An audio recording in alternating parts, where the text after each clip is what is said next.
tardes, bienvenidas, bienvenidos, bienvenidas a un nuevo programa de Somos, el segmento semanal de Mundo LGBT, el espacio de los vivos de Facebook de la Federación Argentina LGBT, que conducimos junto a María Rashid. Ya vamos por nuestro sexto Somos, así que esto se está consolidando y estamos muy agradecidos, agradecidas y agradecidas por el acompañamiento que nos dan cada semana. ¿Qué tal, María? ¿Cómo estás? Bienvenida. Hola, ¿qué tal? ¿Cómo están? Acá estamos nuevamente en esta nueva oportunidad para repasar un poco de nuestra historia, en definitiva, ¿no? Para charlar y contar de parte de esta historia, no solamente a través de Facebook, como dijiste vos, Esteban, sino que la idea también es agarrar pedazos de todo esto que estamos reconstruyendo en estas charlas de Zoom, y convertirlo en un documental o varios documentales de la historia de nuestro movimiento. Así que muchas gracias a Carlos, a Mario y a los otros invitados que se van a sumar dentro de poquito por estar en esta oportunidad, repasando un poco aquel momento en el que la ciencia le dijo sí al matrimonio igualitario. Sí, realmente, el 14 de julio, 13 de julio, horas antes de que el Senado iniciara el tratamiento de la ley de matrimonio igualitario, la Federación generó junto a profesionales, científicos, científicas, científiques, un evento de enorme impacto público en ese momento, que era esto de la ciencia le dice sí a la ley de la igualdad, al matrimonio igualitario, y hoy lo vamos a estar recordando con algunos y algunas de quienes lo impulsaron y lo firmaron. En este caso nos van a acompañar desde Barcelona muy tarde en esta noche Carlos Figari, ya lo vamos a estar saludando, Mario Pecheni también, Débora Tájer, que está sumándose, Dora Barrancos y Pedro Can, 5 de aquellos que nos acompañaron en ese momento, y vamos a ir repasando unas cuantas cuestiones interesantes, María, porque en nuestras charlas previas al programa vos recordabas con enorme inteligencia esta cuestión de que muchas veces las personas de la diversidad, las personas del colectivo LGBT+, éramos el caso, ¿no? En los debates sobre nuestras leyes. Había científicos, que en general eran Corporación de Abogados Católicos, Colegio de Psicólogos y Psicólogas Católicas, Universidad Católica Argentina, y después estábamos los casos, les casos, que éramos las personas que contábamos nuestras historias, y por eso era tan importante este apoyo de la ciencia. Así es, nos invitaban a los medios de comunicación, me acuerdo, a hablar de distintos temas, las familias, la adopción, nuestros derechos, la homosexualidad en general, y éramos el testimonio.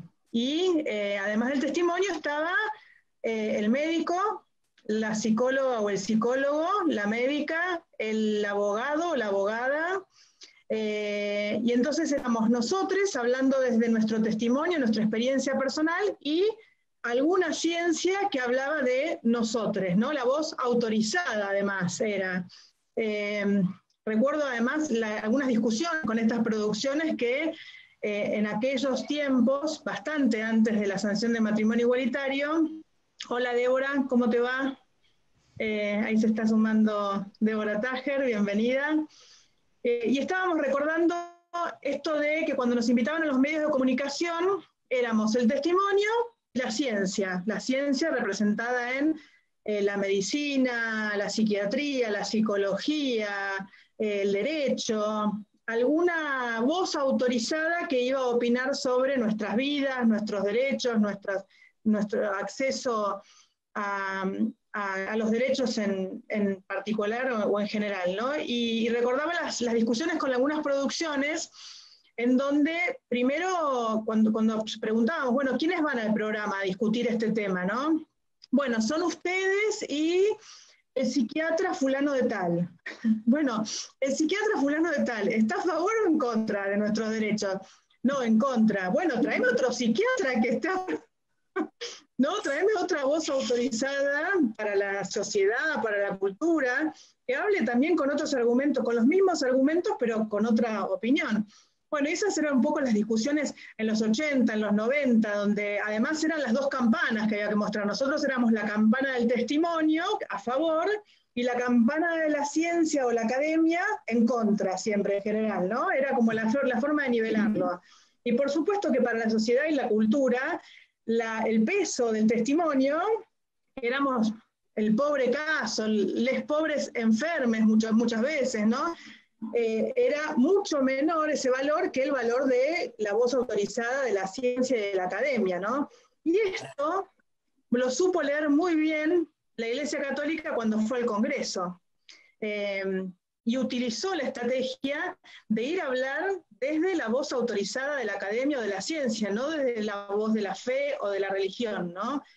Y eso fue algo muy, muy interesante que sucedió en ese momento y ante lo cual nos dimos una estrategia, ¿no? Y Carlos, vos lo mencionabas en un artículo sobre el matrimonio igualitario, esto de la estrategia que se dio a la Iglesia en ese sentido. Pero antes de meternos con Carlos, les propongo que veamos un breve video y que nos va a introducir al tema, y ahí sí ya nos metemos en el diálogo de lleno. Ahí recordamos entonces la ciencia a favor de la ley de la igualdad. Vamos a cambiar de tema y hablamos del apoyo que brindaron sociólogos, psicólogos y científicos dentro de una muestra que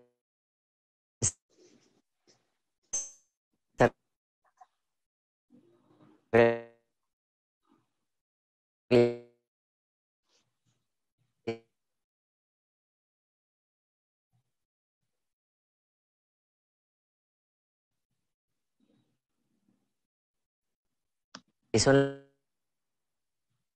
el Senado. Esteban, ¿vos estás escuchando? Me parece que no funciona bien el video. ¿Lo tenés bajado en tu computadora? Quizás es la conexión de Esteban el problema. Creo que no se escucha tampoco. Se cayó Esteban. Bueno, son las cosas que pasan en estas reuniones de Zoom, ¿no? Bueno, entonces vuelvo a tomar el control, aprovechando que no está Esteban. Ahí está, volvió Esteban. Se cortó. Ahí vamos. No se veía bien el video. A ver, intentemos una vez más. No, porque se ve que está mal de... A ver, ahí probamos de nuevo, a ver si ahora podemos.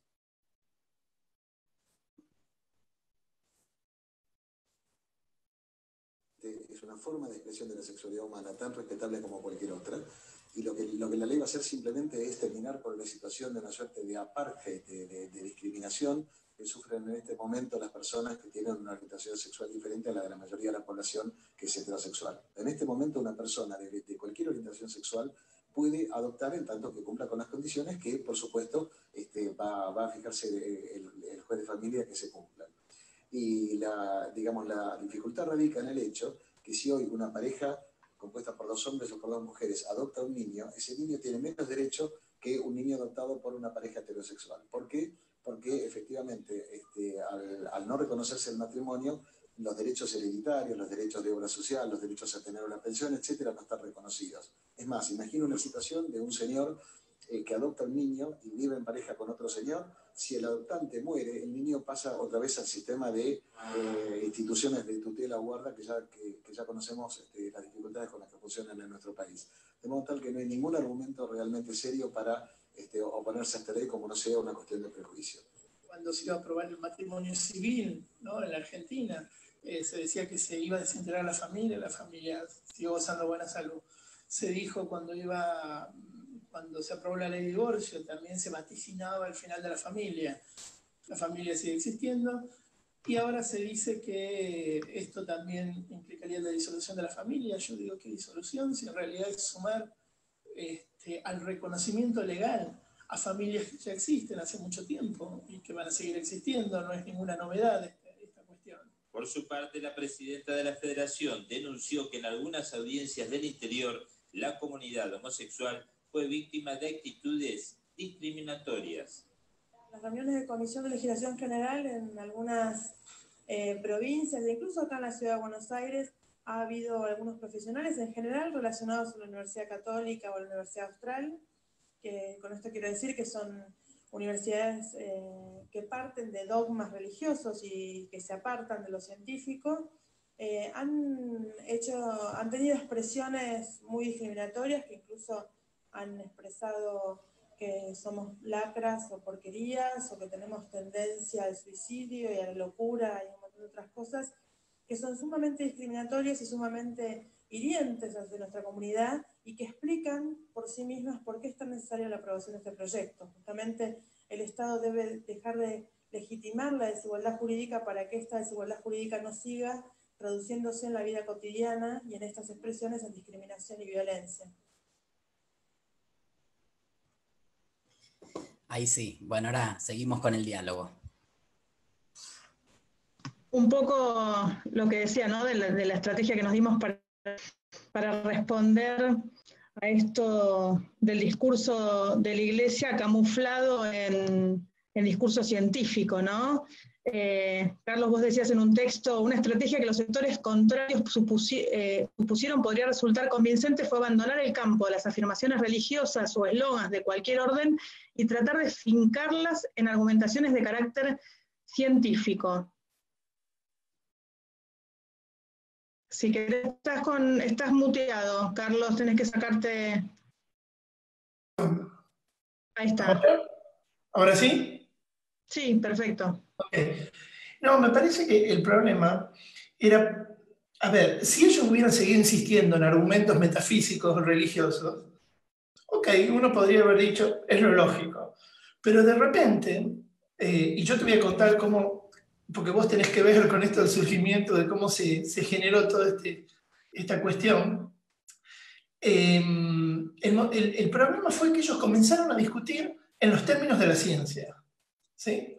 Si bien, digamos, acompasados o acompañando toda una concepción y un naturalista, religiosa y demás, pero invocaban la legitimidad y la autoridad de la ciencia. Entonces, frente a eso, era una cuestión que descolocaba mucho, ¿sí? Porque esos estaban corriendo, igual que se corrieron y empezaron a invocar los derechos humanos, ¿no? Es decir, ellos nunca estuvieron a favor de los derechos humanos, ni mucho menos, y de repente se apropiaron también del discurso de los derechos humanos. Y acá se apropiaron también del discurso de la ciencia, ¿sí? En nombre de toda esta cuestión. Entonces yo recuerdo que en una sesión que estábamos en el 2009, discutiendo la cuestión, ellos llevaron todo un batallón de científicos, ¿sí? A discutir. Vos estabas justamente ahí presidiendo la reunión, y comenzaron a decir unas barbaridades tremendas en nombre del estudio tal, del estudio cual, del estudio cual. Y en un momento incluso llegaron a decir, las lesbianas, yo me acuerdo porque me marcó mucho, porque estaba Florencia Gemetro, estaba María Luisa Peralta y demás, que eran mamás de varones, dijeron, hay estudios que dicen que las lesbianas son un peligro para sus hijos varones, porque como odian a los varones, ¿no? Fue una cosa terrible. Y en un momento, vos, María, te largaste a llorar. Yo creo que es la única vez que te vi que te largaste a llorar, ¿no? En la sesión. Y dijiste una cosa, pues yo, aparte esto lo escribí en página 12, contesta esta cuestión, dijiste, esto es muy triste porque, y todos estaban muy tristes, y realmente es como que el llanto es esa posición que siempre nos han puesto, ¿no? Es decir, no es una claudicación, pero es la sensación de esa cosa que nos supera, porque no esperamos que el golpe viene de ahí, ¿no? O va a venir por ahí. Y vos dijiste, en ese momento, es como si a los judíos los pusieran a dar cuenta o tener que dar cuenta de sí mismos y de sus derechos, ¿sí? En un tribunal nazi, digamos. ¿No? Dijiste, es decir, no tenemos opción, no tenemos salida. Y ahí fue que yo empecé a pensar, y bueno, no, tenemos, ¿cómo que no? Digo, conocemos estudios que dicen absolutamente lo contrario y hay mucho material sobre esto. Entonces, ¿por qué no estamos discutiendo también si ellos plantean la discusión en estos términos? ¿Por qué nosotros no estamos dando la discusión en estos términos? ¿Sí? Y ahí, bueno, se armó esta cuestión de hacer un documento, se consultó con había que hacer algo rápido, ¿no? Porque, digamos, los tiempos eran, después había otra reunión y había otra reunión, y había que armar algo muy rápido, se armó un documento, digamos, de lo mejor que se pudo, porque después venían como, bueno, pero le faltaría, no importa. Sí, le faltaba mucho. Se podría haber dicho miles de cosas más. Pero la cuestión era, creo que lo discutimos entre 10 personas y lo largamos a la firma, ¿no? Bueno, no quiero monopolizar el... Más de 600 firmas tuvo ese documento, recuerdo perfectamente. Un montón de firmas de un montón de... Tuvo más de 600, 700 firmas. Así es. De científicos, científicas, académicos, académicas, colegios, ¿no? De distintas disciplinas y distintas profesiones. Fue un documento muy importante en la discusión, que nos dio además muchísimos argumentos. Además de ese documento, que si no me equivoco se llamaba Persientiam ad Justitiam. Bueno, perdón mi latín, que es ninguno. Consideraciones de científicos y científicas del CONICET e investigadores e investigadoras de Argentina acerca de la ley de matrimonio universal y los derechos de las familias de lesbianas, gays, bisexuales y trans. Y había otro documento también que se llamaba, si no me equivoco, Manifiesto acerca de la igualdad y el matrimonio del Grupo de Estudios sobre Sexualidades del Instituto de Investigaciones Gino Germani de la Universidad de Buenos Aires. Sí. Sí, creo que había varios documentos, sí. Había varios documentos. Porque bueno, con el Germani puede hablar Mario, que también fue toda una... Mario. Bueno, hola, buenas tardes. Yo me anoté hoy porque vieron que pasaron 10 años y les voy a contar 2 o 3 cositas. Uno, hace unos años yo publiqué un artículo que se llamaba Parece que no fue ayer, refiriéndome al debate sobre la ley de divorcio. Que no fue hace tanto en que en este país no estaba autorizado el divorcio, no estaba reconocida la posibilidad de volver a casarse. Y los argumentos esgrimidos en esa ocasión hoy nos mueven un poco a una sonrisa por lo inverosímil, por lo bestias, y un poco nos pasa lo mismo con el debate sobre matrimonio igualitario, ¿no? Yo hoy me acabo de imprimir un artículo que publiqué en Página 12 el 9 de julio o por ahí de 2010, que se llama El odio que no se atreve a decir su nombre. Y que un poco lo que estaba contando Carlos recién, el texto que escribió sobre todo Carlos Figari, cuya contribución mía, digamos, a eso fue simplemente aclarar algo que acaba de decir Carlos. Los derechos no se basan en datos científicos, sino son cuestiones éticas y políticas, pero había venido un texto de 177 páginas que el Senado recibió, publicado por la Universidad Austral, que se llamaba Patrimonio homosexual y adopción por parejas del mismo sexo, informe de estudios científicos y jurídicos y experiencias en otros países. Y ahí, bueno, yo me he subrayado varias cosas para leerles, pero va a ser muy aburrido, pero básicamente dice: el matrimonio entre personas del mismo sexo se contrapone abiertamente a los presupuestos biológicos y antropológicos del matrimonio.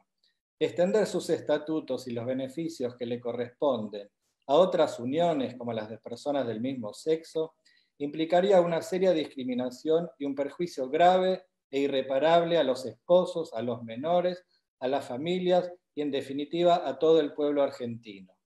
Por ello, la diferenciación es justa, porque nadie tiene el derecho constitucional a que una relación no matrimonial sea considerada un matrimonio. En este ámbito, distinguir no es discriminar, sino hacer justicia a la realidad, ya que es tan injusto tratar distinto a los iguales como tratar iguales a los distintos. Eso, digamos, lo publicó una universidad, que eso podría hasta estar bien. El tema es que el Senado, un discurso de odio, lo recibe como prueba científica. Entonces, ahí nosotros, digamos, liderados por Carlos, pero un conjunto de científicos y científicas, dijimos, bueno, tenemos que pararnos desde ese lugar, que nosotros hoy pensamos, lo mismo nos pasa con el tema del derecho al aborto. El derecho al aborto es un derecho, no se basa en si respira o no respira, late o no late, porque es un derecho. El derecho al reconocimiento de las parejas es un derecho. Pero bueno, como estaba planteado, como ahora el debate sobre el aborto, también los argumentos de tipo religioso hoy no son aceptables en un Estado de Derecho democrático, entonces se usan los argumentos pseudocientíficos o pseudojurídicos. Entonces así fue que, por eso el título en latín que inventó Carlos, tenía esa dosis de ironía también, porque se imaginan, nosotros, yo recuerdo en su momento que hubo un artículo firmado por la Universidad de California en San Francisco, mostrando cómo la imposibilidad de casarse privaba a las parejas del mismo, a los hombres y a las mujeres homosexuales, de la salud que trae el matrimonio. Y alguien dijo, ¿desde cuándo el matrimonio es algo que trae salud? Pero supongamos que así fuera, la salud no está a la base de los derechos. Aunque sea insalubre el matrimonio, puede ser que alguien quiera eso que es insalubre, como por ejemplo formar parte de las Fuerzas Armadas, que era otro de los debates de la época. Entonces, solamente para terminar esta pequeña intervención, es decir, nosotros hicimos ese texto, pero desde un lugar un poco a sabiendas que no importa lo que diga la ciencia. Pero bueno, si lo plantean en esos términos, nosotros vamos a mostrar todo esto que decía Carlos.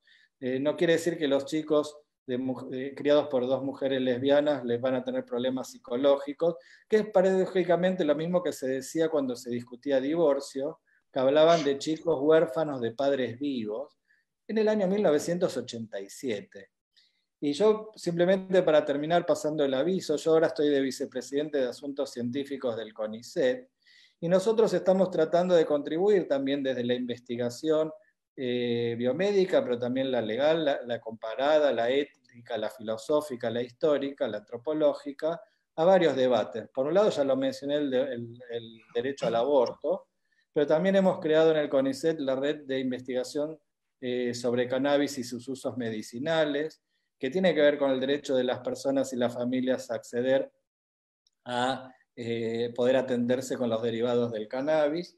Y también hemos creado la red sobre cuidados, derechos y decisiones al final de la vida, porque también la Argentina espera una ley sobre cuidados paliativos y también una ley sobre eutanasia y dignidad en el momento final de la vida.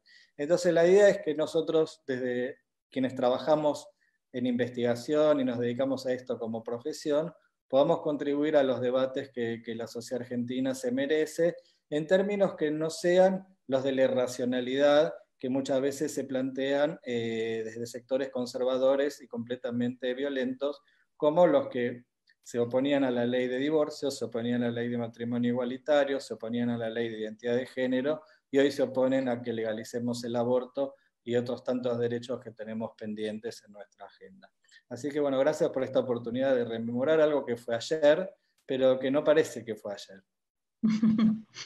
Así es. Además, todos estos debates que vos mencionaste, Mario, con argumentos muy parecidos, ¿no? Yo me acuerdo que una de las cosas que estudiábamos quienes íbamos a los medios de comunicación a discutir eran los argumentos que se habían dado en el Congreso en Argentina y en otros países también, cuando se discutió la ley de divorcio, cuando se discutió el voto de la mujer.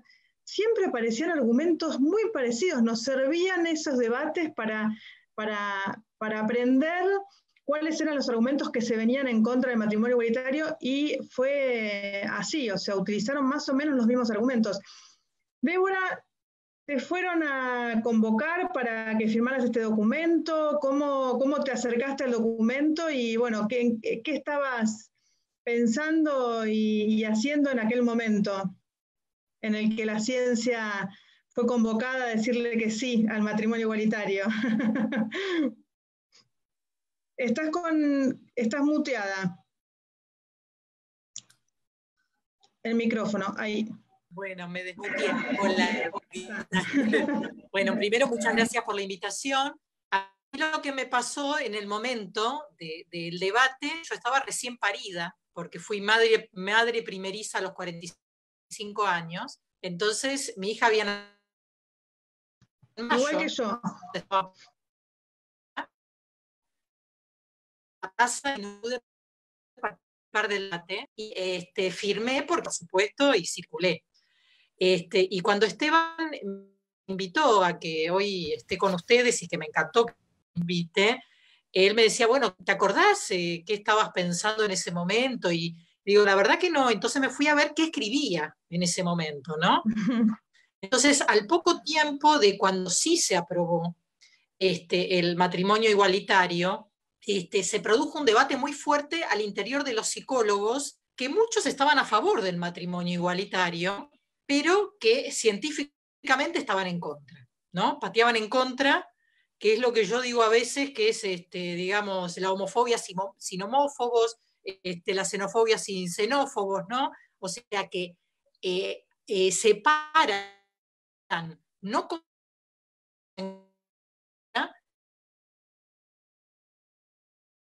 todo.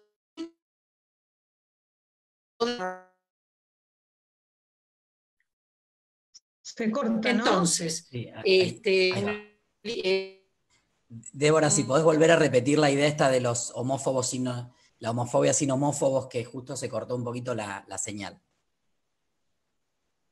Está ahí complicada Débora, pobre, con la conexión, ¿no? El campo. No, ahí no. Ahí se colgó, ¿no? Se va, sí. Sí, a ver, ahí vamos. Recuerdo, mientras...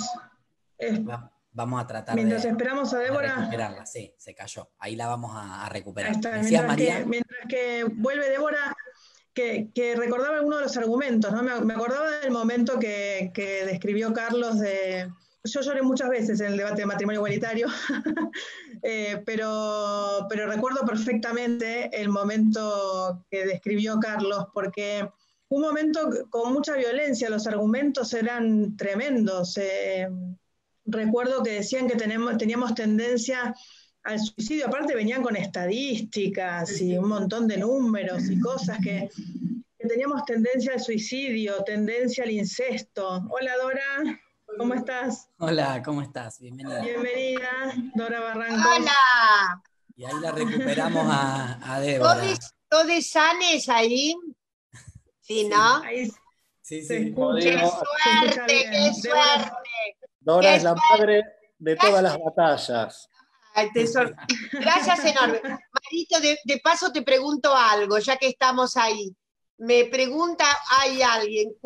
El máximo de becarias que se puede tener por dirección es 3, ¿no? 3 en las becas doctorales y en los primeros 3 años.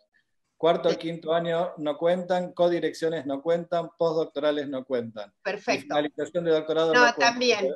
No, y además, sí, me acordaba, ¿vio? Me acordaba por... le mandé decir que atenti, porque si presenta 4 y tiene la suerte que todas empollan, he aquí que tiene después que elegir. Y yo ya vi acontecimientos dramáticos con directoras que se tiraban. Dora, claro. Bueno, gente, perdonen por esta cosa. No, por favor, estamos saliendo en vivo por Facebook, así que tu explicación de las becas de UNICEF, genial, estuvo genial. ¡Qué horror! No pasa nada. Perdón, no dije nada inconveniente. No, por supuesto, como siempre. Menos mal. Estas becarias van a ser firmantes de futuras luchas dentro de 10 años. Exactamente. Obviamente que sí. Gracias por sumarte, Dora, a ver si la... No, gracias. Yo les voy a pedir disculpas porque soy una señora de edad, que no es que me tengo que recoger temprano, pero tengo que hacer 3 tareas todavía antes de que huya el día. Pero qué hermosa ocasión. Si te parece, Dora, recuperamos ahora a Débora, que se había caído de la conexión, y volvemos con vos así después. Débora se había caído, no puede ser. Se cayó, pobre, y buscó una taza de café, así que Débora nos estaba contando sus recuerdos de aquellos años del 2010. Sí, a ver, espero no caerme. Sus escritos. Bueno, no caigamos. Entonces, digo, parte del debate dentro de mi campo es que colegas que estaban a favor como persona, pero que teóricamente tenían el temor de que, por ejemplo, si 2 mujeres criaban, estos chicos iban a ser psicóticos, ¿no? Fundamentalmente. O sea, esto lo pensaban sobre 2 varones y 2 mujeres. Pero sobre mujeres en particular, por la idea de que lo simbólico lo traen los varones. Entonces había que ir a buscar algún tipo por ahí, un tío, un amigo, que oficiase de introductor de lo simbólico, porque 2 mujeres juntas lo que pueden hacer es algo terrible en los psiquismos infantiles. Todas las investigaciones serias sobre este tema dicen todo lo contrario, que los chicos criados por 2 mujeres se benefician altamente porque tienen 2 personas más disponibles, porque todavía, lamentablemente, nuestro social histórico no ha construido tanto varones que apeguen y que cuiden, lo está empezando a construir, ¿no? Entonces, pero desde esta imaginería de que las mujeres siempre somos como un estrago, y si somos 2 juntas, más todavía, había como esta idea, y hay algunos que lo siguen diciendo. Y con respecto a 2 varones juntos, fundamentalmente en la crianza, porque el problema era la crianza. No se oponían a la unión, pero sí se oponían a esta parte, al tema de qué hacer con los niños, que yo creo que con el tiempo nos fuimos dando cuenta que es el quid. Ahí está la madre de muchas de las batallas, ¿no? ¿Qué se hace con la niñez? ¿Qué se hace con la crianza? Ese es uno de los temas más complejos. Entonces, con respecto a la unión entre 2 varones, en términos de crianza, era el tema del fantasma del abuso al cuadrado, con esta idea de la sexualidad masculina como imparable, como abusiva per se, naturalizada, ¿no? Esto que Esa lo decía Mirta Legrand, pero que lo repiten claro, eso de te iba a otra decir, manera Débora. los colegas. Nos acordamos de esa pregunta de Mirta terrible a Piazza, ¿no? En la mesa, diciendo, Claro. y 2 hombres van a adoptar y pueden abusar de su hijo, ¿no? Claro, pero el tema es que Mirta es Mirta, pero esto lo dicen colegas. Y no lo dicen abiertamente, pero lo dicen con un rulo, pero te lo dicen de alguna manera. Recuerdo Entonces, incluso que había, Débora, una organización muy importante de psicólogos de Argentina, que nosotras desde la Fulana, recuerdo que nos rehusábamos a discutir con ellos y con ellas, porque siempre estaba el tema del incesto, la tendencia al incesto en nuestras familias. Y lo planteaban siempre en aquel momento. Estoy hablando fines de los 80, los 90, era el discurso permanente, ¿no? En relación a los niños y las niñas, ¿no? Cuando se sabe, ahí de nuevo, las investigaciones serias señalan que los que más abusan son los varones heteros cis, ¿no? Fundamentalmente armados en masculinidad hegemónica, pero por una cuestión de poder, ¿no? De hacer lo que se les da la gana, que sabemos todos los estragos que eso trae. Entonces, esto es lo que no se hablaba, porque precisamente hay mucha de la psicología y del psicoanálisis todavía muy amarrado al patriarcado que defiende, esto ya con Freud, ¿no? Freud cuando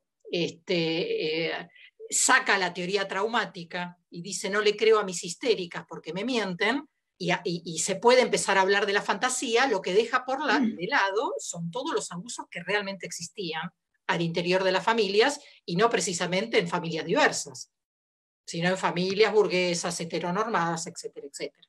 Entonces, parte de eso es lo que, por suerte, y yo digo afortunadamente, ha cambiado mucho, por lo menos en el panorama de las nuevas generaciones de colegas, que ya no repiten el Padre Nuestro. Esto es un Padre Nuestro, digamos, como bien lo dice un colega francés que se llama Michel Tort, la repetición de este catecismo de la ley del Padre, ¿no?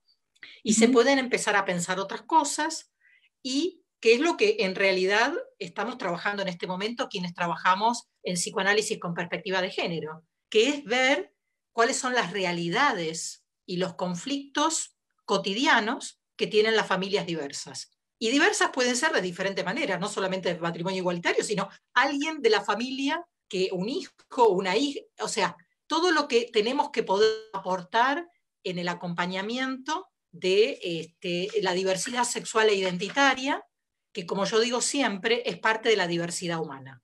Cuando me preguntan, ¿qué pasó en la familia para que haya alguien trans, para que haya alguien homosexual, bisexual? Digo, nada, es parte de la diversidad humana. No tenemos que hacer un psicoanálisis o una psicología especial de los especiales, sino que tenemos que revisar las marcas patriarcales y heteronormativas de nuestra disciplina que nos impiden entender cómo son las modalidades de crianza, amatorias, eróticas, etcétera, de diferentes personas dentro de nuestra sociedad en este momento. Entonces, digo, hacia ahí es donde nos estamos encaminando. Por suerte cada vez somos más las personas que estamos trabajando desde esta línea. Yo digo que la gente joven, insisto, tiene otra cabeza, afortunadamente, y le está dando debate en las escuelas a estos dinosaurios que todavía siguen sosteniendo estas cuestiones. Y para cerrar, diría, esto es en el campo del debate dentro del psicoanálisis, pero también me tocó, digamos, como investigadora, yo investigo salud, subjetividad y género, trabajar mucho sobre qué pasó después de la ley de matrimonio igualitario y la ley de identidad de género en los servicios de salud. Cómo esto ingresó a los servicios de salud, y bueno, tenemos varias investigaciones de niñez y adolescencia sobre cómo han ido incorporando los derechos en toda esta década, y que me parece que es el trabajo que tenemos que hacer. Mapear qué es lo que se hace, la dificultad para incorporar, pero también los tránsitos que se van haciendo y los cambios muy interesantes, que se van incorporando de a poco la perspectiva de derechos en los modelos de atención. Entonces, bueno, esto era un poquito lo que quería compartir. Débora, igual vamos a volver a eso en un ratito, de esto de qué efectos tuvo la ley de matrimonio igualitario. Pero antes quería repasar, Dora, estábamos hablando más temprano de la importancia que se le daba al discurso de la academia y de la ciencia en no solamente los medios de comunicación, sino el Congreso, y cómo la Iglesia Católica interpretó esto y fue a presentarse al Congreso a debatir la ley, no desde preceptos religiosos o desde la fe, sino desde la ciencia y desde la academia, ¿no? Presentaba argumentos desde ese lugar y hablaban, por ejemplo, te tiro algunos argumentos, vos después agarrá el que quieras y comentá lo que quieras, por supuesto. El tema de la naturaleza, ¿no? Lo natural, el tema de la diversidad sexual como enfermedad, como delito, como pecado, el origen de la palabra, se agarraron del origen de la palabra de matrimonio, me acuerdo, y decían que tenía que haber un útero, producto del origen de la palabra de matrimonio. El argumento de que fue siempre así, algo que fue siempre así, como que no se pudiera modificar, la tendencia al suicidio, a la negligencia, a la delincuencia, al incesto que había en nuestras familias. Y después argumentos un poquito más progresistas, que también los utilizaban, ¿no? Pero una un poco se daba cuenta por quién lo utilizaba, ¿no? El tema de la discriminación hacia las niñas, la discriminación que iban a padecer en la sociedad, el tema del matrimonio como institución del patriarcado, que había que buscar nuevas formas, ¿no? Venían de los sectores más conservadores los argumentos que parecían re progresistas. Nosotros, me acuerdo cuando fuimos a Uruguay a escuchar el debate de una especie de ley de unión civil, no recuerdo el nombre, veíamos a los sectores más conservadores hablar de que no había que avanzar con la ley porque la ley era una institución, el matrimonio era una institución del patriarcado, y entonces había que inventar cosas nuevas. Estos eran un poco algunos de tantos argumentos que se vertían con estadísticas y discursos científicos, y atrás siempre estaba la Iglesia, ¿no? Porque en realidad estos científicos venían de estudiar en la Universidad Austral, en la Universidad Católica, tenían en general esas relaciones detrás de ellos. ¿Dora? Bueno, primero un homenaje inmenso a todos, enorme emoción hoy. Ahí lo veo a Carlitos Figari y entonces es más que el corazón. Y les voy a decir algo. Fue gracias a Carlitos que... gracias, él aplaude y todo. Carlitos dijo, tenemos que hacer un documento que efectivamente sea bien contundente y que tenga toda la opinión de la academia. Entonces, Carlos se largó a eso e hizo ese documento que siempre he señalado, porque la verdad que era tan bueno el documento, estaba tan entrañado, que prácticamente no había que corregirle nada. Así que, Carlos, siempre te he mencionado como numen de aquella cruzada brancaleónica extraordinaria de la academia, que para mi gusto, y ahí voy a completar lo que decís, María, fue el documento más utilizado, por lo menos en diputados. Siempre he dicho, y vos has sido legisladora y lo sabés muy bien, que hay un momento, ¿cómo diré?, un momento telúrico especial en la representación de la ciudadanía, telúrico en el sentido de forzar o forjar rápidamente la erudición, porque hay que tragarse todo el estado del arte, para lo cual los asesores, las asesoras, les asesores corren de un lado para el otro, atrayendo bibliografía sustantiva. Obviamente, a mí me parece que hubo mucha representación que cambió de idea, seguramente ustedes lo saben mejor que yo, muchos representantes que digamos que ya un poco ex ante tenían una posición y luego la cambiaron. Así que el documento que firmamos, creo que fueron casi 500 y poco, fue notable, porque voy a decir qué pasó. A menudo cuando se han esgrimido esas circunstancias tan particulares, sobre todo en el ciclo anterior, en que las ciencias sociales y humanas estábamos al divino botón, éramos absolutamente ociosos y no servíamos para nada. Yo recuerdo que una de las esgrimas fundamentales de mis batallas era, ¿saben qué? La contribución no más que a los derechos personalísimos en la Argentina tiene dos marcas: la de las agencias por derecho, las militancias por los derechos y el soporte que felizmente le pudieron dar gran parte, yo diría, de los fustes académicos, ¿no?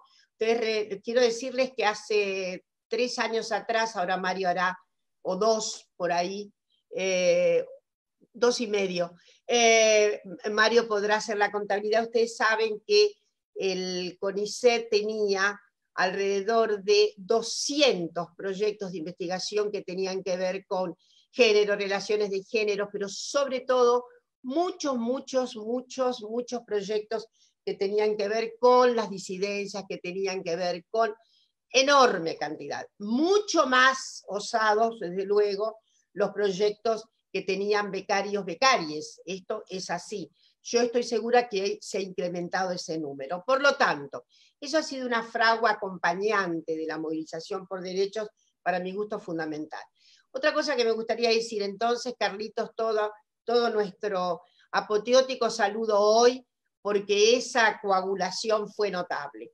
Yo quisiera que alguna vez entrevistáramos a aquellas representaciones y les preguntáramos cuál fue el texto que más, porque era un texto hermoso, era un texto de síntesis, era un texto bien urdido, tenía una trama muy sustantiva. La cuestión que vos decís, María, ahora voy a la segunda cuestión, es que efectivamente en aquella oportunidad, porque fue la primera vez que vimos movilizarse así, digamos, en el escenario, digamos, públicos, en masividad a los antiderechos, ¿no? Voy a recordar que las primeras movilizaciones antiderechos, en realidad, ahí, en torno del Congreso, lo hicieron los grupos evangelistas, los evangélicos. Y pocos días después vino la réplica de la Iglesia Católica. Pero las primeras movilizaciones así, de masas, digamos, antiderechos. Ahí hace poco hice un texto que vuelve sobre esta fragua antiderechos, y lo que dice María es verdad. Lo que constatamos es que si hay varios cóncavos en esto, ¿no? Hay este cóncavo muy estrictamente de orden muy eclesiástico y muy apegado a lo viejo, etc. Hay un orden, pero también hay un orden que tiene un apego a esto, hay un orden que está en el medio, y que juega con efectivamente la cientificidad de lo que dice, ¿no? Procura la misma autorización canónica que de alguna manera acrisola nuestras posiciones. Entonces, si hay un tercer canuto, que es de gente reaccionaria, que no tiene nada que ver ni con un texto canónico eclesiástico, no, son reaccionarios, hay gente reaccionaria, inclusive pueden ser civilistas, pero son reaccionarios. Entonces, sí, lo que me parece que llama la atención, sobre todo en los textos, los enunciados que proceden sobre todo de las cuencas fundamentalistas, sobre todo evangélicas, tienen una apreciación acerca de la naturaleza que en realidad es absolutamente patética. porque la naturaleza ha inventado a Dios. ¿Está claro lo que quiero decir? La naturaleza en realidad tiene una estructura tan extraordinariamente potente y tan magníficamente direccional en la cuerda moral y demás, que es inexorable, y se leen esos textos y remedan la idea de que al final es la naturaleza mucho más potente que Dios, porque, en fin, hay como desplazamientos en este tipo de cosas, ¿no?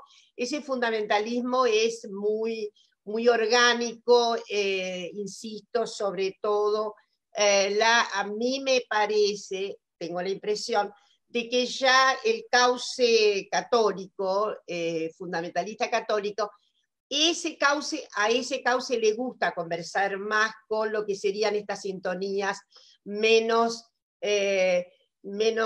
tragicómicas respecto de órdenes ya que tienen casi un ensamblaje con nuestras posiciones.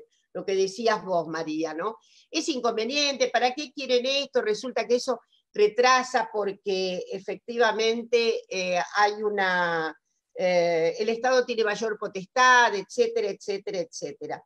Desde luego, no nos escapa que hemos tenido figuras extraordinarias que no han querido el matrimonio igualitario. Judith Butler no quería el matrimonio porque decía, ¿cómo el Estado se va a meter con nuestro erotismo? Eso es imposible. Más allá está el cálculo político, práctico, pragmático y eficiente de un Estado de ciudadanía. Pero ella tenía todas estas cuestiones. Pero efectivamente, digamos, las organizaciones antiderechos en general han estado, yo creo que hay una bifurcación entre el fundamentalismo puro y duro, esto de la naturaleza naturanda, ¿no? Es así una cuestión de principios. Por supuesto que no tienen muchas ganas de leer la naturaleza naturanda, la textualidad preciosa que tenemos, ¿no? Yo siempre recomiendo un texto que para mi gusto es maravilloso, Stephen Jay Gould, ¿no? En aquel maravilloso texto de Garras de caballo y demás, es un texto magistral, porque ahí hay, esto debe ser usado en las escuelas. Siempre me llama la atención que no, es un texto maravilloso, es de difusión además, en donde evidentemente lo que hace Gould es recorrer efectivamente toda la naturaleza non santa, toda la naturaleza que está derramada en unas composiciones que no tienen nada que ver.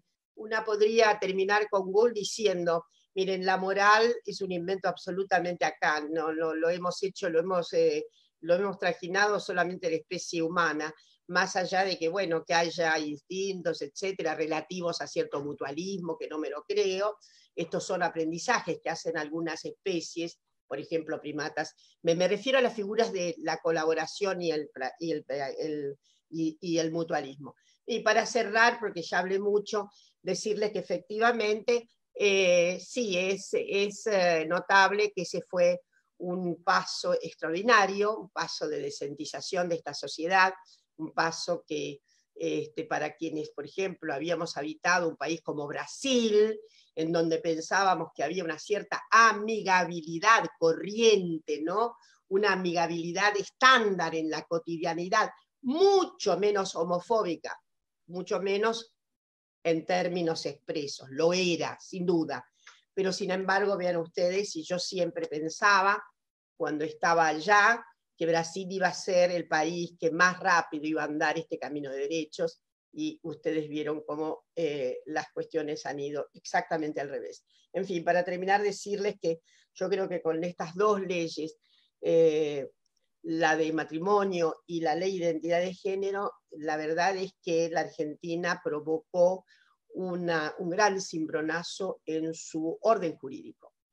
El cimbronazo del orden jurídico obviamente es mucho mayor que el cimbronazo que falta producir en los operadores y las operadoras del derecho. Son cosas diferentes. El marco jurídico ha ido mucho más lejos que la capacidad de operatoria que tienen quienes deben administrar justicia en este país. O sea, hay un retardo ahí entre lo que es la enorme capacidad del orden jurídico argentino, que ahora estoy segura que va a andar pasos más agigantados. Estoy segura de que hay que completar la ciudadanía absolutamente, algunas, pero me gustaría parar acá y decirles que ha sido, ¿cómo diré?, absolutamente modificador de nuestras vidas la presunción. Cierro con esto. Miren, unos años antes yo había hecho un artículo que se publicó en una revista muy buena, respecto de, norteamericana, respecto de, el título era esta modernidad absolutamente siempre a medias de la Argentina, una modernidad a medias, una modernidad. La Argentina que parecía que tenía tales y tales atrevimientos, resulta que era muy homofóbica, era lesbofóbica, era transfóbica y tal. Pero, y estaba muy, era un texto que tenía una parte optimista y una parte densa, más bien contraria a mi estado espiritual, que era: este país le va a faltar mucho, dadas las contrariedades que tiene, que encuentra la sexualidad en las argamasas mentales. Además, pensando que es un país donde tantos efectos tiene el psicoanálisis, que al final es lo que Débora decía. Entonces, ya vean ustedes, es una gran desmentida, y ahora tenemos solamente que ir adelante en terminar de burilar ciudadanía, en terminar de acrisolar derechos. Tenemos mucho por hacer, y no puedo terminar sino diciéndoles que también esperamos que sea ley, nuestra ley, ya saben cuál, la ley que tiene que ver con la legalización del aborto. Bueno, les mando un abrazo grande, me quedo un rato más, porque los acompaño un rato más y después me tengo que ir a hacer 3 deberes notables que no pueden cerrarse, no pueden pasar la noche. Gracias. Buenísimo, Gracias, Dora, muchas gracias. Muchas gracias. Dora. Recordaba lo importante que fue aquel evento de La Ciencia Dice Sí al Matrimonio Igualitario, no solamente por los argumentos que traía ese documento que motorizó Carlos y al que contribuyeron las invitadas de hoy y muchas personas más, sino también recuerdo, habíamos empezado el programa un poco contando cómo en determinado momento, los 80, los 90, nos ponían al testimonio en los medios de comunicación contra la palabra de la ciencia, ¿no? La palabra autorizada de la Academia de la Ciencia. Y recordaba que a partir de este documento y este evento, cuando nos invitaban a algún medio de comunicación, que era muy seguido en aquella época, preguntábamos entonces, bueno, ¿y quién va a estar? Y va a estar fulano, que es psiquiatra. Bueno, entonces invítalo a Sultano, y buscábamos en el documento a ver quiénes habían firmado, ¿no? Quiénes habían firmado a favor de esa misma disciplina o de esa misma carrera. Bueno, invitarlos a Sultano, que está a favor del matrimonio igualitario. Entonces, por lo menos era una discusión en los términos de los argumentos de un mismo tema, o de una misma disciplina, o de una misma profesión. Así que nos sirvió un montón de fuente para invitaciones en los medios de comunicación y en el Congreso, o incluso diputados, diputadas, senadores y senadoras que nos preguntaban, bueno, tengo una duda respecto a este tema, ¿quién puedo consultar? Bueno, mirá, y entonces tirábamos los nombres que aparecían ahí en ese documento. Recuerdo, también, por ejemplo, que Pedro Can, que lamentablemente no se pudo sumar en esta oportunidad, habrá tenido algún inconveniente relacionado a la coyuntura que estamos viendo, pero recuerdo que él tiraba mucho este argumento que vimos en el video al principio, no sé si lo recuerdan, del tema de los niños, porque un argumento fundamental que mencionaron varios invitados era esto de qué pasa con las crianzas, qué pasa con los niños, qué pasa con estas familias que van a criar niños, ¿no? Y cuando nosotros habíamos hecho un focus group, que recuerdo que en ese momento financió el gobierno, porque nosotros no teníamos plata ni para hacer las impresiones para hacerle llegar a los legisladores, nosotros les pedimos que nos financiaran unos focus group y una investigación para encontrar los mejores argumentos para discutir este tema en los medios de comunicación. Y uno de los mejores argumentos que había surgido en relación a, me refiero a, había una mesa que le preguntaban, bueno, ¿usted está a favor de que homosexuales y heterosexuales tengan los mismos derechos? Sí, por supuesto, decía toda la mesa, ¿no? Era el 90% de la mesa decía que sí. Bueno, ¿y está a favor entonces de que puedan acceder al matrimonio las familias compuestas por parejas del mismo sexo? Y ahí se reducía a el 60 y pico %, ¿no? Digo en general, había diferencias en relación a los lugares.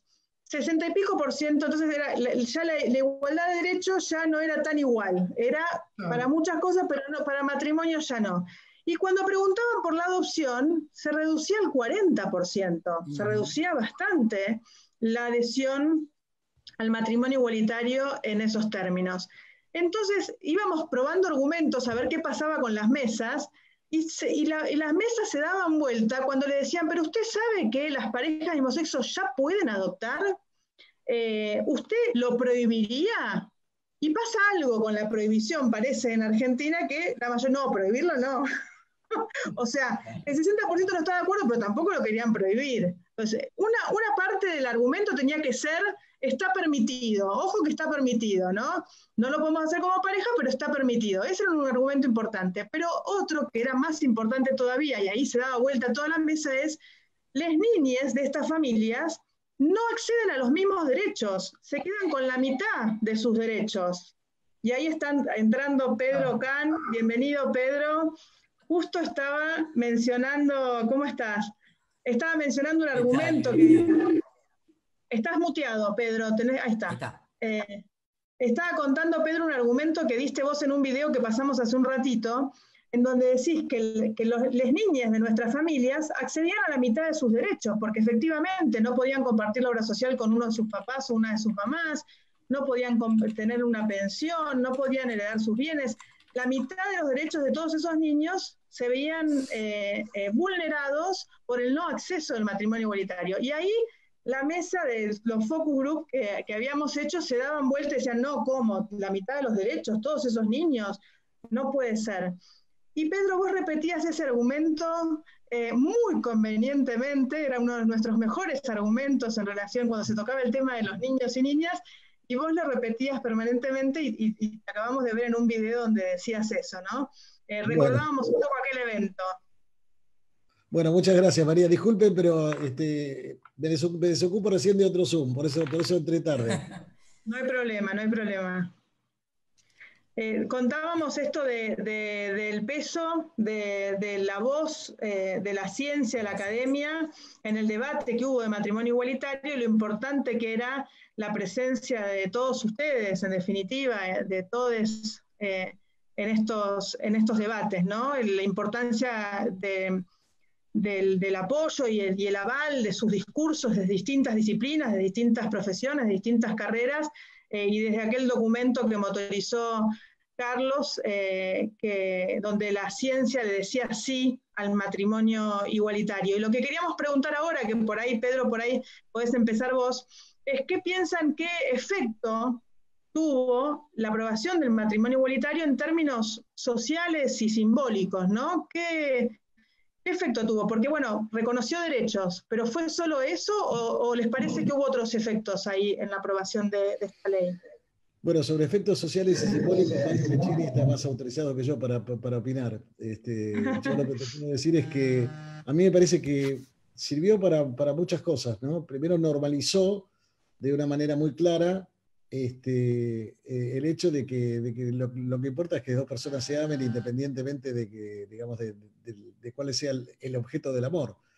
Eso que yo lo veo mucho en la generación de mis nietos, que toman con una naturalidad absoluta este tema, cosa que yo reconozco que tuve que reaprender. Yo digamos, aprendí a valorar la diversidad sexual a punto de partida de empezar a atender pacientes HIV positivos que inicialmente eran 99,9%, eran todos chicos que tenían sexo con otros chicos.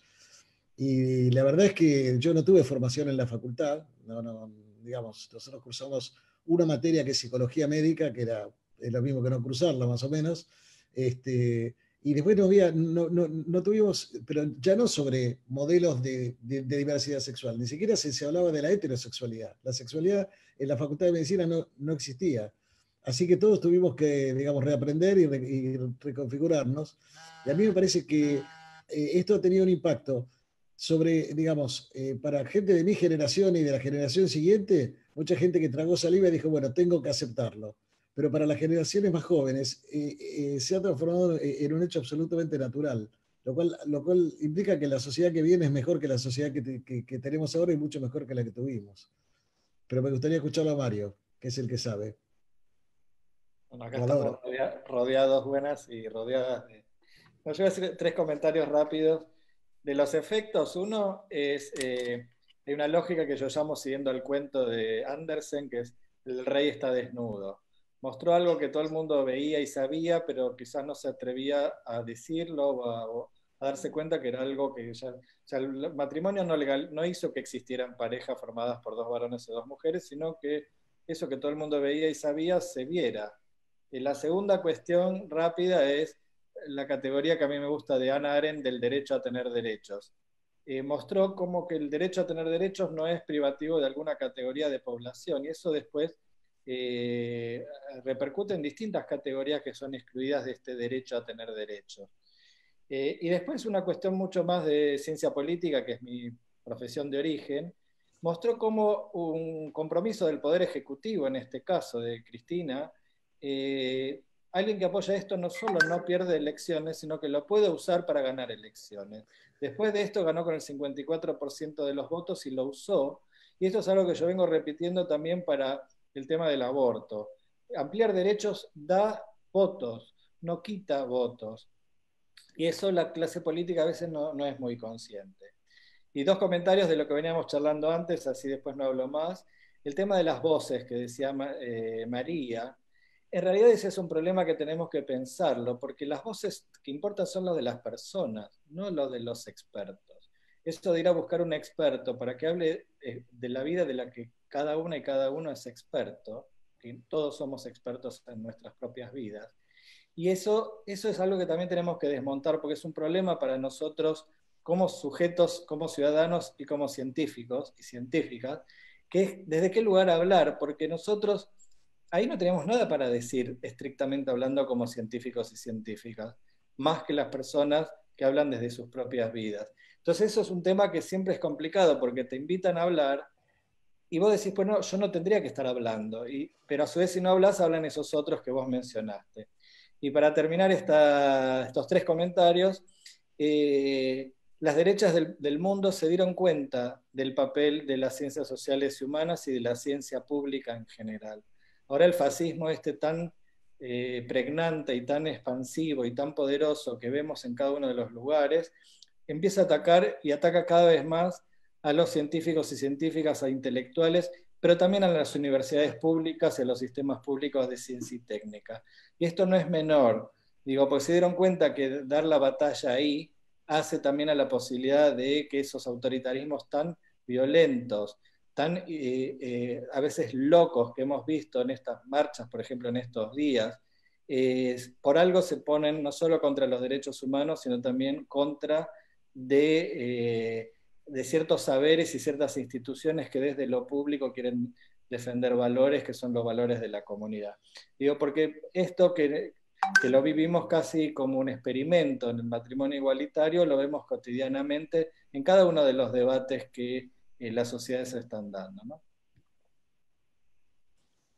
Gracias, Mario. Débora, ¿cómo de aquellos escritos de hace 10 años a hoy, cómo cambió el país? Y cambió para bien en este campo muchísimo. Yo creo que como sociedad en estos aspectos somos mucho mejor que hace 10 años.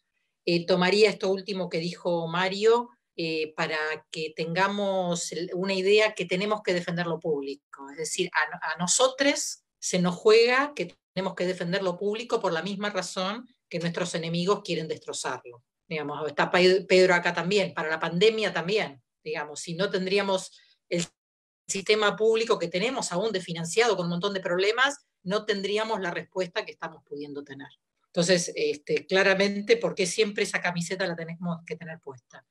Por otro lado, en términos de lo que es mi trabajo como psicoanalista, digo, la legitimación, digamos, de la diversidad, la ley trajo legitimidad, y esto es muy importante.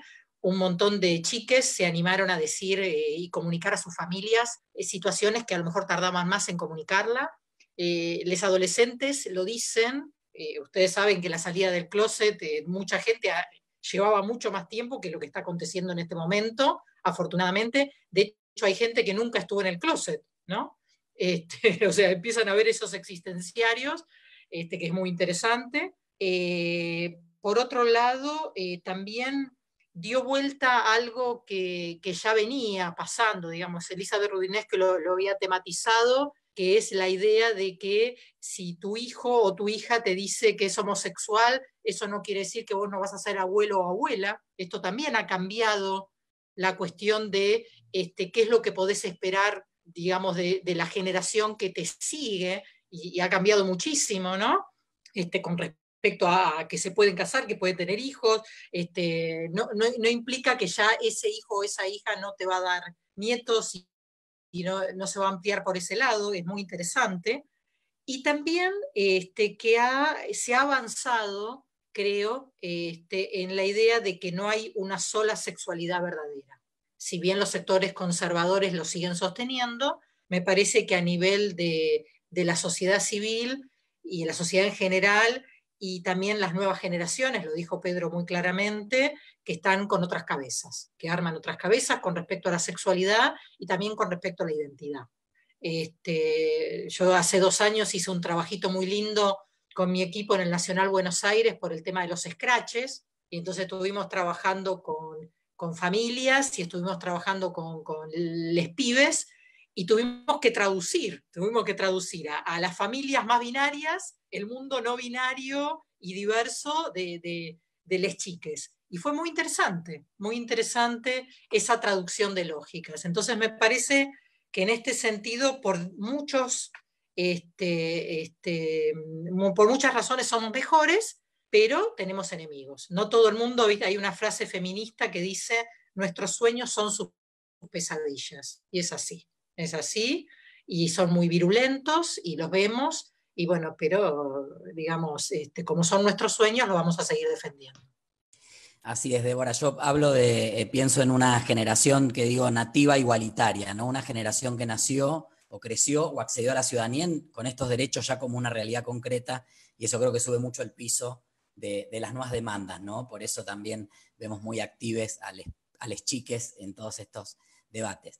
Y ese documento que había fogoneado Carlos Figari se transformó también en una publicación, en un libro que llevamos al Senado de la Nación para que todos los senadores y senadoras accedan a él, con los mejores discursos de la Cámara de Diputados, que está en internet, lo pueden buscar, y bueno, un poco el factotum de eso había sido en ese momento, y fue un compañero de ruta de la Federación LGBT, Carlos Figari, que nos gustaría escuchar también, ¿cómo ves, Carlos, de varios años después, este país desde afuera? Tal vez esa perspectiva te permite verlo un poquito más desapasionadamente.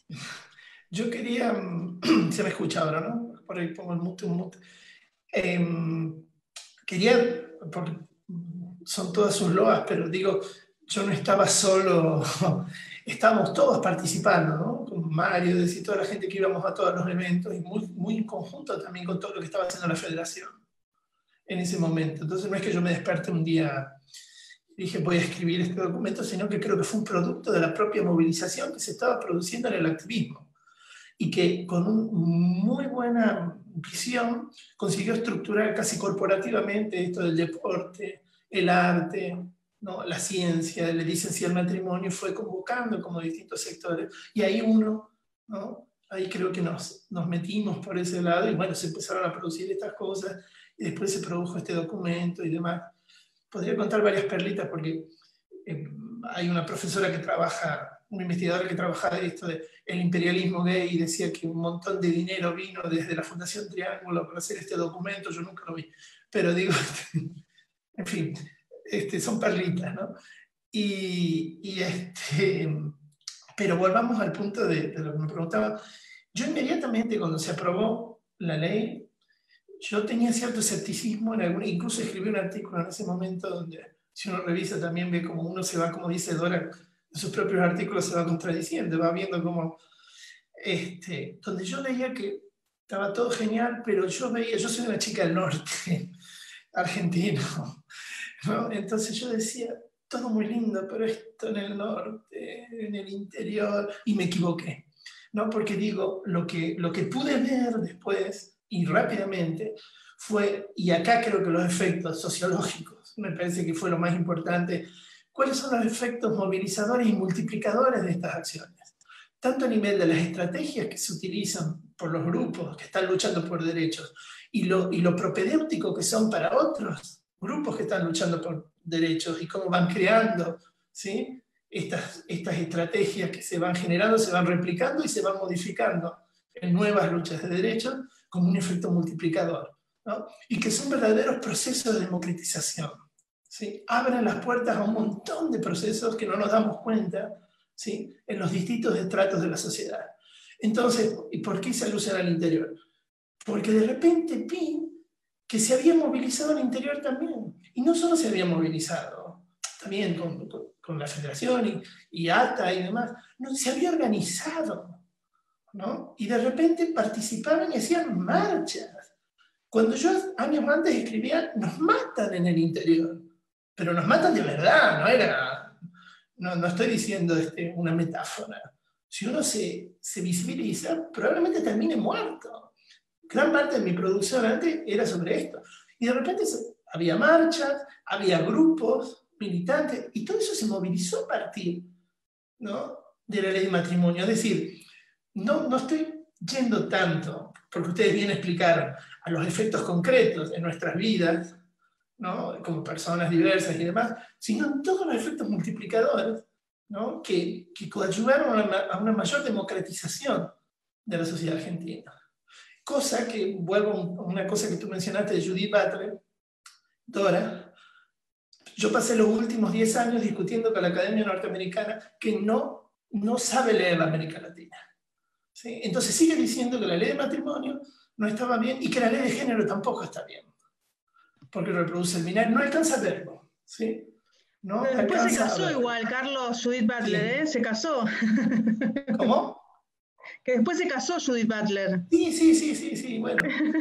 Pero digamos, tiene una serie de debates internos sobre la cuestión, como decía Dora, del reconocimiento del Estado y del papel que tienen que tener los grupos diversos, como vos decís, como que siguen siendo testimonio de un antisistema. Pero bueno, no nos podemos quedar eternamente en el testimonio del antisistema, que era una crítica que se le hacía a las travestis también, ¿no? Es decir, uy, ¿cómo las travestis van a salir de su posición de travesti para hacer ciencia o para hacer... Digo, es decir, no tenemos un lugar asignado para hacer el derrocamiento del sistema desde la mierda, digo, desde el lugar horrible en que estás viviendo a veces de opresión, ¿no? Pero bueno, no quiero seguir monopolizándola. Si me permitís, quiero agregarle algo a Carlitos, que es nuestro gran motor. No, quiero decir algo, porque después me voy a tener que ir. Primero a Pedro Can, felicitaciones de todo corazón, porque la verdad es que es el héroe de esta gran película hoy, no cabe ninguna duda. No, quería agregar algo, que efectivamente hay dificultades para que nos comprendan, pero porque hay algo que también hay que admitir. Por ejemplo, a la comunidad norteamericana, a las feministas tampoco les gusta mucho que se incorpore dentro de la Constitución principios tan elementales como los tenemos nosotros, porque en realidad piensan que hay en fin, que puede haber un devaneo, que siempre es mejor que un Estado por ahí avance más, etcétera, y nunca consiguieron lo que nosotros tenemos, por lo menos en nuestro plexo mayor, tenemos siempre he dicho que en algunas oportunidades dentro del propio CONICET, cuando empezamos a hacer modificaciones, yo no sacaba primero la bandera violeta, hubiera sido un poco estratégico. Lo primero que usaba era la Constitución Argentina, que decía, es el nombre de la Constitución Argentina que está garantizado absolutamente la más tremenda igualdad. Además, habla de medidas de acción positiva. Es nuestra Constitución la que lo dice, pero no me quiero ir tan ahí. Sí, pero estamos. La Argentina fue considerada en un momento común por el paso dado con las dos leyes, como, por lo menos en Europa, ¿no? Con una considerable circunstancia de calidad, ¿no? De haber aumentado la calidad de vida. Pero yo lo que quiero decirles es que estamos ahora en un cambio de época y se ve en la nomenclatura que están teniendo, sobre todo las unidades administrativas de los estados, no solamente el Estado, que acaba de tener un ministerio que dice mujeres, géneros y diversidad, y lo que está ocurriendo, y ahí Carlitos, buenísimas noticias, hasta en lugares, sí, en los lugares que parecen tan periféricos y solamente entrañados en posiciones conservadoras, no es así. Por ejemplo, acabo de visitar cómo han cambiado las nomenclaturas. Bueno, hoy vengo de una circunstancia muy emotiva porque Liliana Hendel ha sido puesta por primera vez, como se creó en La Matanza, la Secretaría de Mujeres, Géneros y Diversidad. Entonces esto es un salto extraordinario, ¿no? No hay prácticamente en el país una nomenclatura que no tenga diversidad, ¿no? Esto se da así en municipios, en fin. Entonces quiero decir que EPUR se mueve. Yo creo que vamos a ir a cambios muy, muy notables. Insisto que la rémora mayor es cómo los operadores y las operadoras de justicia están absolutamente, todavía hay cambios, la verdad que hay cambios, algunos fallos ahora últimamente son buenísimos, en fin, hay otros que son absolutamente, en fin, están en una frontera tan arcaica que mejor no considerarlos, pero también hay posibilidades de segunda instancia y de revocaciones más arriba. Para decirles que estoy más optimista que nunca, porque ustedes ya saben que mi provocación íntima es la misma de siempre. Las cosas están tan mal que hay que dejar el pesimismo para épocas mejores. En este momento lo único que podemos hacer es ser optimistas. Y les mando un abrazo enorme a esta gran comunidad que hizo tantísimo, y estoy segurísima de que sí, hay algo que lo que dijo Débora es absolutamente incontestable. El matrimonio igualitario significó que en los hogares reticentes y tremendos, hoy día haya muchísimo más ventajas comparativas para que los adolescentes digan a viva voz, ¿sabés qué, papá?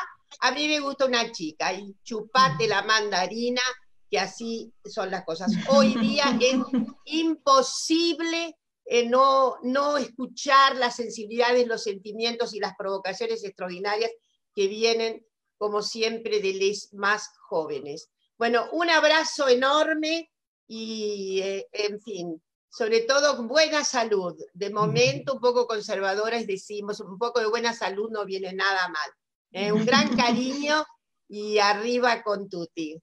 Gracias, muchas gracias, Dora, muchas gracias.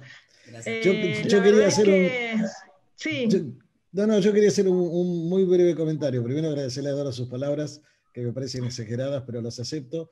Yo lo que digo es que yo comparto plenamente el enfoque optimista de Dora. Voy a citar una frase de Antonio Gramsci, ¿no? Tenemos que trabajar con el pesimismo de la inteligencia y el optimismo de la voluntad. Y digo el pesimismo de la inteligencia porque la verdad es que es muy cierto que se han dado extraordinarios avances, pero el enemigo acecha. Seguimos teniendo episodios de homofobia, seguimos teniendo episodios de transfobia, travesticidios, eso sigue sucediendo en la sociedad, tiene más repudio social, son menos frecuentes que antes, pero siguen existiendo, y me parece que no hay que dar por ganada la batalla, porque esta es una batalla cultural que nos va a llevar todavía a otra generación más para poder consolidarla. Entonces, con toda la fuerza, con todo el optimismo que dice Dora, pero con un ojo abierto, porque tenemos que estar muy atentos para salir y reaccionar inmediatamente en cuanto se produzca el más mínimo atisbo de homofobia o de transfobia, o ni que hablar si eso se transforma en ataques a la integridad física, ¿no? Bueno, yo creo que ya con eso podemos cerrar, Esteban, sí, el ciclo de hoy. Excelente cierre. Muchas gracias a todos. Así es. Muchísimas gracias, Mario, Pedro, Débora, Carlos, a Dora y María. Gracias por compartir también este programa. Nosotros estamos siempre, María y yo, así que nos agradecemos. Somos amigos, amigues, pero gracias, Esteban. Gracias por hacerse el tiempo. Y a la gente que nos sigue, como cada lunes, nos vemos el lunes que viene a las 7 de la tarde. Seguimos repasando nuestra historia con nuestras voces. Muchísimas gracias. Nos vemos el lunes que viene. Gracias a todas, todos y todes. Gracias, muchas gracias.